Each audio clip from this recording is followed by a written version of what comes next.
You know, everybody here, give our music away for free. We'll sit in the studio and we'll do this shit, and we'll spend hours and days on making this music. Yeah. You know what I'm saying? And here you go, here, it's for free.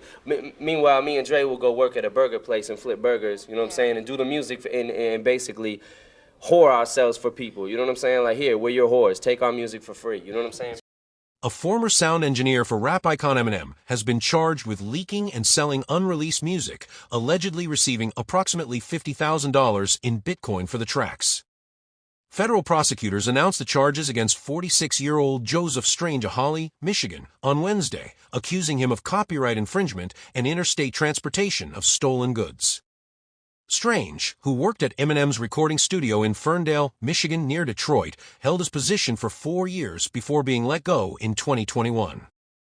As part of his severance agreement, he was explicitly prohibited from sharing or distributing any of Eminem's unreleased work. However, federal prosecutors claim that Strange violated this agreement by selling about 25 unfinished tracks that Eminem wrote between 1999 and 2018. The unauthorized songs were subsequently shared, played, and sold online without consent from Eminem or Interscope Capital Labels Group, which owns the rights to the artist's music. The FBI affidavit outlined that Strange's actions resulted in significant financial losses and undermined the rapper's creative integrity.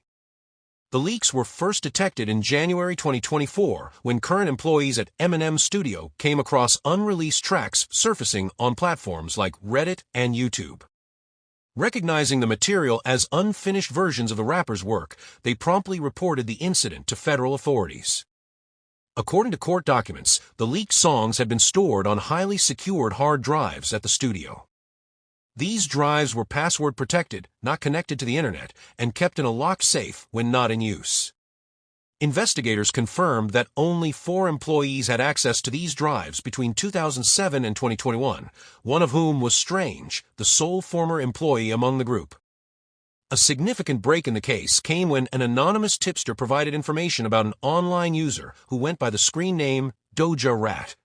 This 31-year-old Canadian resident from Ontario admitted to FBI investigators that he had purchased 25 unreleased Eminem songs from Strange in a series of transactions starting in the summer of 2024. The purchases, totaling around $50,000 in Bitcoin, were allegedly funded by a collective of Eminem fans.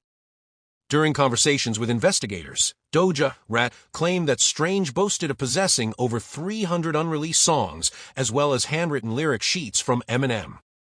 In a further effort to authenticate the material, Strange sent images of a rare VHS tape containing an unreleased music video to Doja Rat and another buyer in Connecticut, according to the FBI.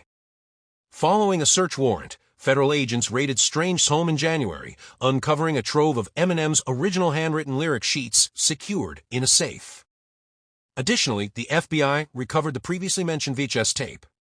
These findings further substantiated the accusations against Strange, adding weight to the prosecution's claims of intellectual property theft. If convicted, Strange faces up to 10 years in prison for interstate transportation of stolen goods. He could also face an additional 5 years and a fine of up to $250,000 for criminal copyright infringement. Strange's lawyer, Wade Fink, stated that his client is a family man and dedicated professional who will seek justice and fairness in the courtroom. Meanwhile, a representative for Eminem expressed the gravity of the betrayal, saying, "The significant damage caused by a trusted employee to Eminem's artistic legacy and creative integrity cannot be overstated, let alone the enormous financial losses incurred by the many creators and collaborators that deserve protection for their decades of work." As the case progresses, it underscores the challenges faced by artists in protecting their creative work from unauthorized distribution and the severe legal consequences for those who violate intellectual property laws.